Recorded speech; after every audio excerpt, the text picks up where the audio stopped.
So LSU will play two quarterbacks against Arkansas, but how will Frank Wilson use them? We'll hear it next. Locked on LSU. Here we go.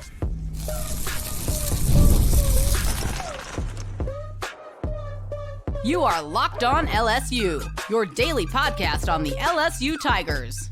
Part of the Locked On Podcast Network, your team every day.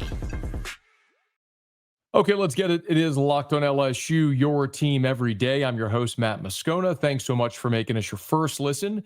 We're free, available wherever you get podcasts, of course, on YouTube as well. So please subscribe as always. One of the fastest ways to help us grow is by leaving your comments below. So thank you sincerely for that. And thank you for making the Locked On Podcast Network the #1 sports podcast network in the world. What a great honor.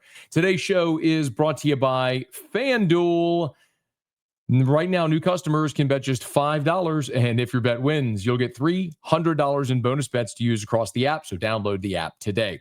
Frank Wilson met with reporters on Monday to preview the Arkansas game, and he disclosed that they will continue using both Garrett Nussmeier and Michael Van Buren. Frank Wilson also said that Garrett Nussmeier, when LSU hits the practice field on Tuesday, will take the first reps with the first team. So nothing will change in that respect from what we saw against Alabama. Both will play. Garrett Nussmeier will be the starter unless something transpires in practice this week that maybe we're not necessarily accustomed to or can't yet see. But a big theme of Frank Wilson's meeting with the media on Monday was about how they plan to use both quarterbacks. And one of the questions was about potentially using both quarterbacks on the same drive, something that Frank Wilson was open to. We're not out on anything. Again, I think if you look at body of work and you isolate it, that's good. That was good. We missed that. We got to be able to get that. And they're both imperfect in that sense. They both brought something to the table that helped this team to go up and down the field. They both have things that they need to continue to work on as well. And so I don't think it's just a clear separation where one is beyond the other, that we'll need both of them. And I think and I know we'll use both of them in this game. So that much is clear. They're going to play both guys. But the interesting part of that is the question was about using them on the same drive, which honestly is how I thought they were going to use them against Alabama. I thought maybe Michael Van Buren would get 5 to 7 snaps somewhere in there, situational, a package, a third and short where you get the option to have a quarterback with the running skill set. We saw Michael Van Buren certainly use that. But what's interesting is that I don't know that I love the idea of rotating series. To be clear, that's not something Frank Wilson said they're going to do. But I don't love the idea of literally just alternating series. And if you don't do that, then it becomes a feel in the game. Well, what if Garrett Nussmeier starts really well and LSU's winning the game? Do you halt that momentum to put Michael Van Buren in the game? Or what if things aren't going well, you put Van Buren in, and then it's not going well for Van Buren, do you go back to Nussmeier? You see, that's the challenge with committing before the game starts to playing them both. That's the challenge of a 2-quarterback system, because now everyone has an opinion. The head coach has an opinion. Staffers have the opinion. Players on the team have an opinion. The fans at the stands, will have opinions. Media members will have opinions. And so it creates this emotional ebb and flow of the game to try to sort of time your jump of when to make that change. And here's the tricky part. So if you look back at the game against Alabama, here were Garrett Nussmeier's drives. 10 plays, 48 yards, missed field goal. 3 plays, fumble. That was the Bauer Sharp fumble. First drive of the second quarter, 9 plays, 48 yards, field goal. 3 and out, punt. 3 and out, punt. And then the end of the half was the kneel down. Third quarter, Nuss leads an 11-play, 48-yard drive. Of course, they get down to the 8. They stall. Kick a field goal. Van Buren, 6 plays, punt. 9 plays, 18 yards. Let me say that again. 9 plays, 18 yards. That is a Les Miles drive if you've ever seen one. That's the drive that they took over after the fumble. 9 plays, 18 yards, field goal. 3 and out, 4 plays, and then the Van Buren fumble. So all that to say, Nussmeier is the one that actually led the sustained drives. They just didn't finish the drives. So what if you get into a similar situation where Nussmeier's leading sustained drives and does finish? Is there a point where you pull him out of the game and disrupt that flow? It's a tricky, it's a tricky scenario that Frank Wilson is trying to weigh, which is why maybe using them in the same drive could actually be beneficial. If there's a situation where it could call like a 3rd and short, it could call for a quarterback that has both the opportunity to throw and to run. And by the way, that's something else Frank Wilson also acknowledged is Michael Van Buren's ability to run does benefit this offense and give them something Garrett Nussmeier does not. I think it makes them account for him in that you can't, that you have to keep integrity of your rush lanes as a defensive line in pursuit. I think it makes you have another defender account for him if he does get through the first level, if you will. Because if not, then it becomes a tremendous gain, a huge gain, opposed to that person being in coverage.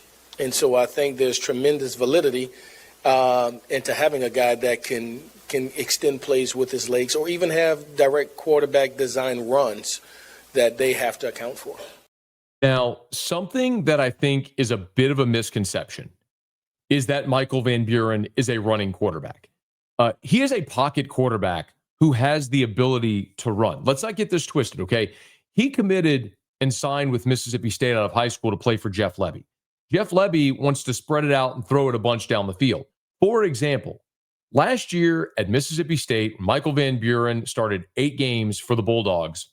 Van Buren carried 69 times on the season for negative 12 yards. Now, that's not sack adjusted, obviously, but his long rush of the season for Mississippi State that year was 17 yards. So it's not like we're looking at Van Buren as Lenora Sellers a year ago or Talon Green at Arkansas or Diego Pavia.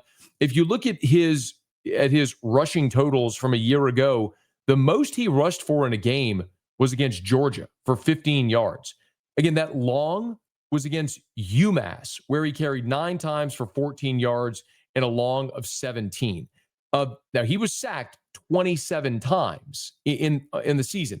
So when you look at his 69 rushing attempts, you have to less that actually by 27, which means that he actually ran the ball only 42 times in the 9 games he played. He only carried the ball 42 times in a run when you negate the sacks.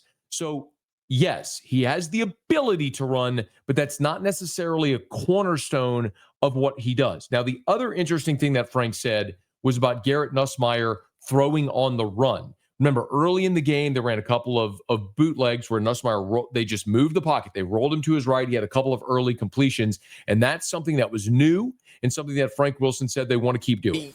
He enjoys those things when it comes to waggles and boots and nakeds, and he thrives on them. And it allows him to naturally, in style of play, throw on a run, which is a little different than drop back and then scramble, because it's a part of, I believe, his repertoire. He can do those things naturally, and it happens. It flows for him. He's done it, as he says to me, I've been doing that since I came out the womb.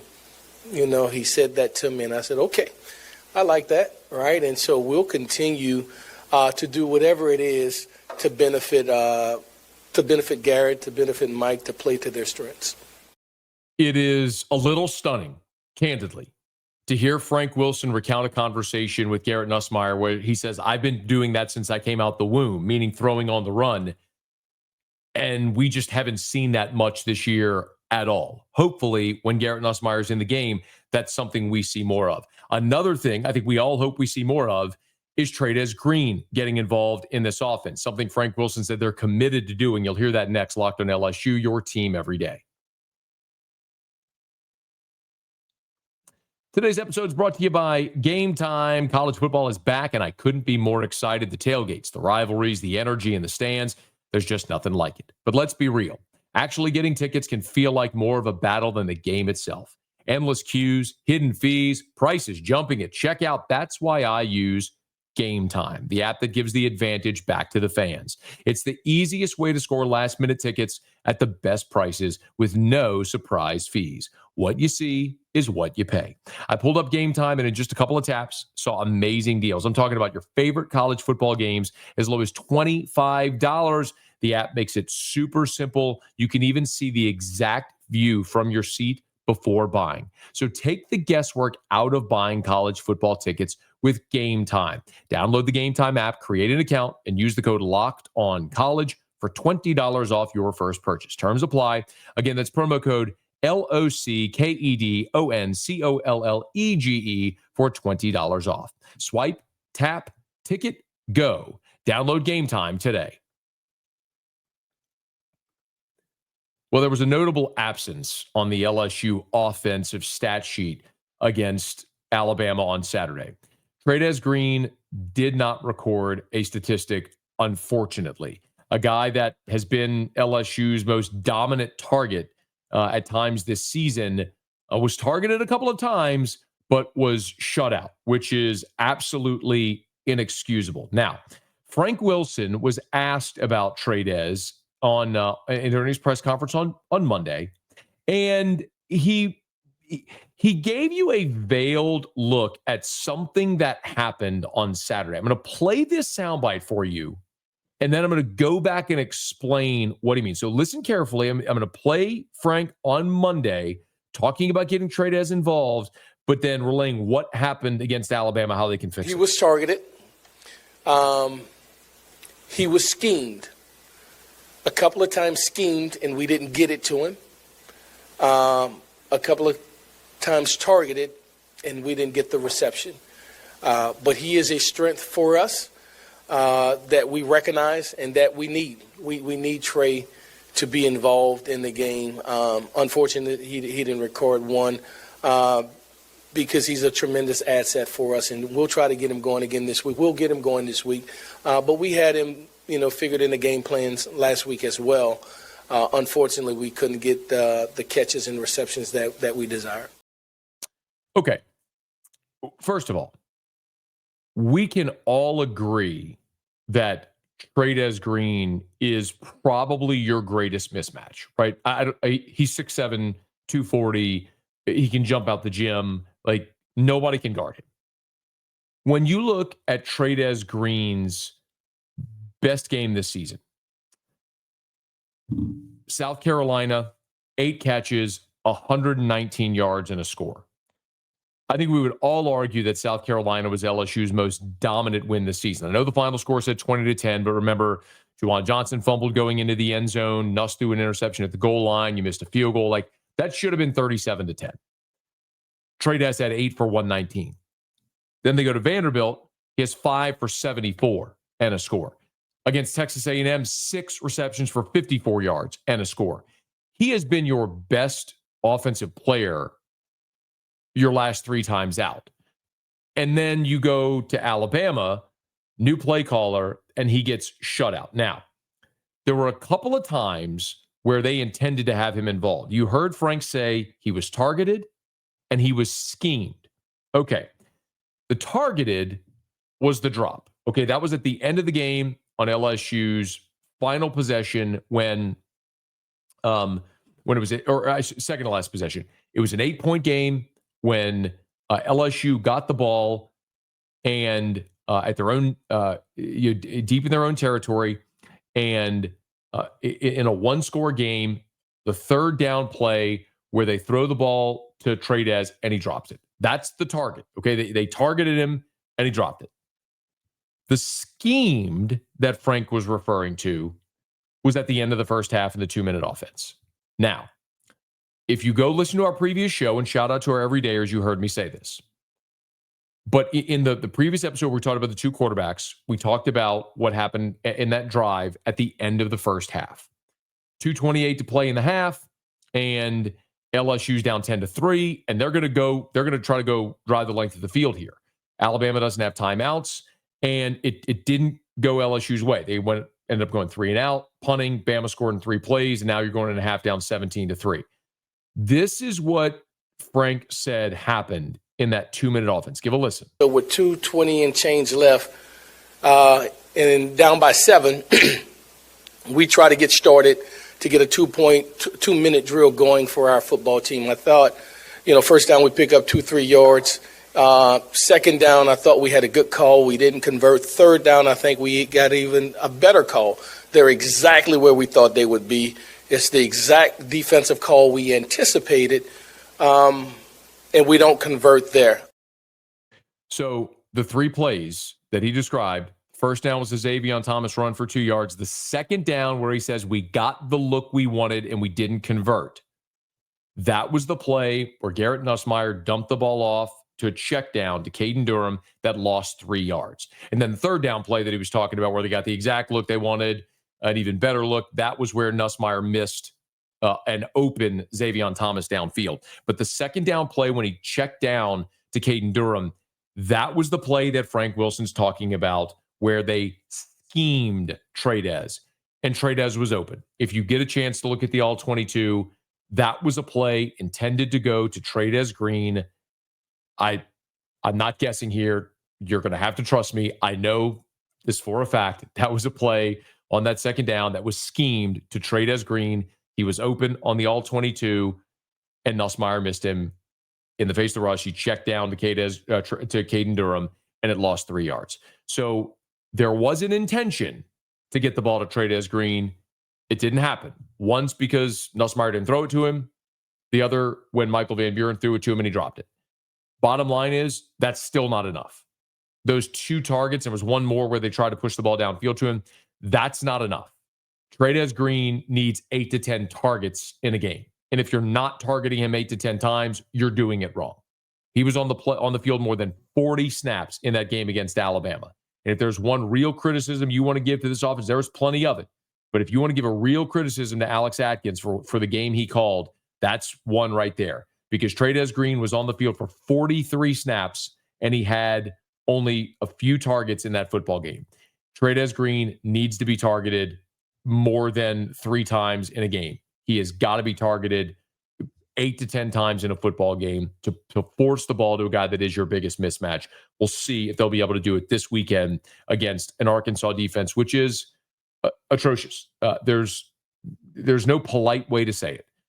Arkansas is one of the worst defenses in college football. They're in the triple digits in all of the defensive categories.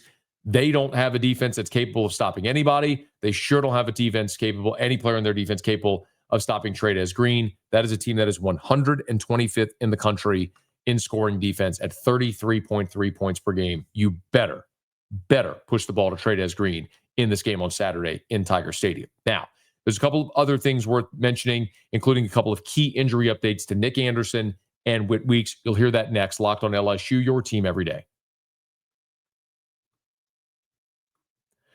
The NBA is back, and there's no better place to get in on the action than FanDuel, the official sports betting partner of the NBA. Even if you missed the start of the game or you want to ride the hot hand, FanDuel has live bets on everything from who will score next to fourth quarter comebacks. Plus, you'd even combine your live bets into a same-game parlay for a shot at a bigger payout.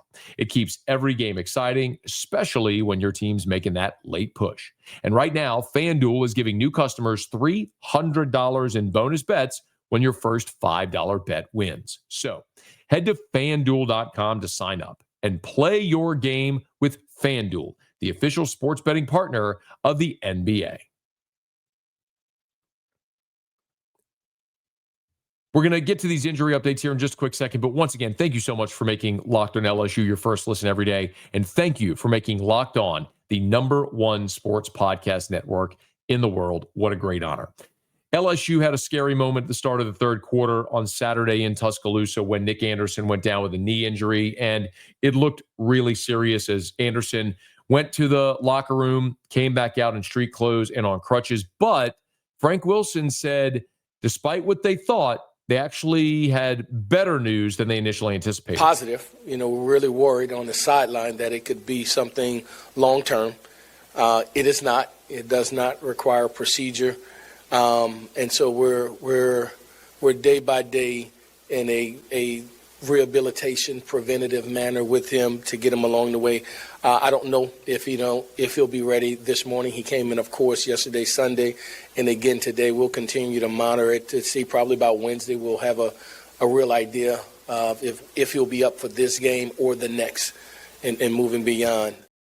Okay, so of course Wednesday is the first official availability report due by SEC mandate, so we'll have a better idea on Nic Anderson, who got involved early, had a couple of catches. It was really nice to see Nic Anderson get involved in the offense, but it sure looks, after like what we saw on Saturday, like Anderson playing this coming weekend might be a bit of a stretch, but fingers crossed, and here's hoping. You'd love to have him out there. If not, it'd be interesting to see who gets those reps. Very likely Kyle Parker, who we saw targeted more in the second half after Anderson went out with injury. The other really significant news is about Whit Weeks, who was injured in the Ole Miss game, had the bye week, played against South Carolina, where clearly after that it was worsened, and he hasn't played since. He didn't play against Vanderbilt. He didn't play against Texas A&M. Obviously had an open date, now didn't play against Alabama. So it's been more than a month since Whit Weeks has last seen the field. Of course, he played in that game against South Carolina, and that was that South Carolina game. The game in Tiger Stadium was back on October the 11th. So you're talking about now a full month that he hasn't played. But could this be the week that Whit Weeks gets back out there? His thing is, again, as tolerated is how he finished the game. Once we got out there, and we're in Tuscaloosa, and the juices are flowing. He's like, Coach, I can go. Well, yeah, right. You couldn't go yesterday, but that's just your adrenaline, all right? And so he got himself in a frenzy of position, and he's a competitor, so he wanted to play. But you can't tell me the day of the game, right? And so we'll see. We'll see how it goes. I'm uncertain right now. Probably hopeful, without medically using the term doubtful or whatever. But he was in great spirits. He's eager. He wants to be back out there. But we won't put him out there until he can protect himself and play at the level that allows him to be elite. I'd say, when you look at the job that LSU's defense did against Alabama, it was outstanding. They allowed 20 points to the Tide, which was the second lowest scoring output of the season for Alabama. The lowest was their season opener against Florida State, where they scored 17. Now, a big part of that was you didn't have a running quarterback. When you look at the last two games against Vanderbilt and Texas A&M, Diego Pavia and Marcel Reed, they killed you with their legs, with their ability to run. You didn't necessarily have that with Ty Simpson. You're going to face that again with Trey'Dez Green coming up this weekend, which is why you would love to have Whit Weeks back. I'm not telling you that that's the cure-all, because Whit Weeks was on the field against Ole Miss when Trinidad Chambliss burned LSU with his legs consistently throughout that game.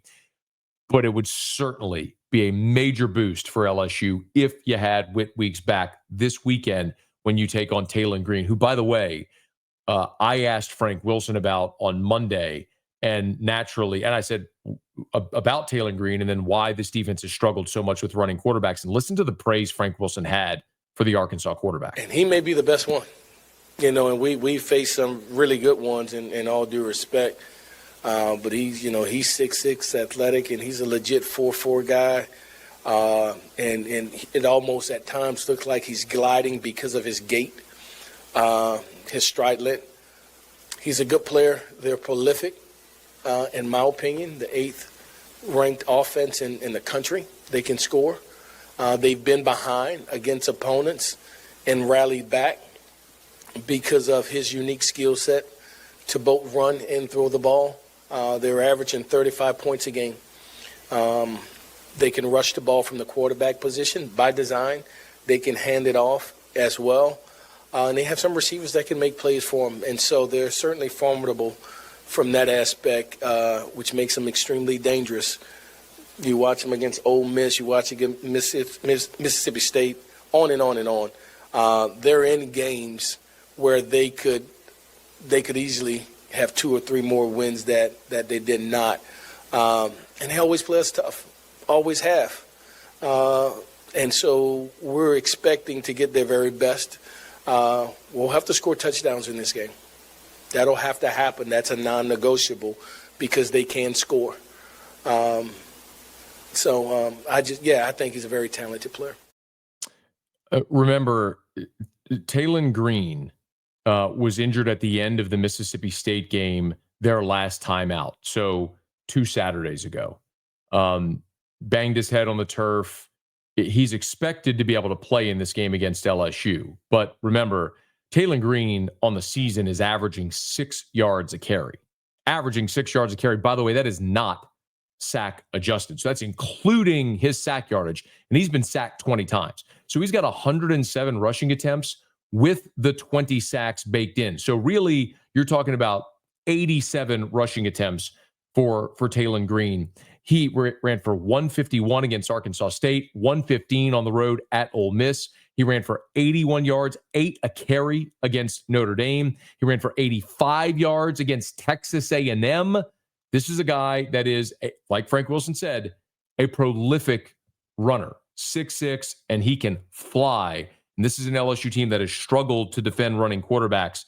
Yeah, I would love it if Whit Weeks is back this week, because there isn't a more necessary time that you would need your best linebacker on the field than this game when you got to defend Trey'Dez Green. We'll find out more as we move throughout the week. And again, the official availability report begins on Wednesday. Okay, that'll do it for us here on today's episode of Locked on LSU. Thanks so much for making us your first listen. Do me a favor, if you're on podcast, please subscribe on your favorite podcast app. Rate us, leave a review. If you're on YouTube, smash that like button, subscribe to the channel, hit the bell so you're notified whenever we post a new video. And shout out to everybody watching us every day on the Gulf Coast Sports and Entertainment Network as well. And be sure to let a friend know that if they love the Tigers, we got you here every single day for Locked on LSU. It's your team every day.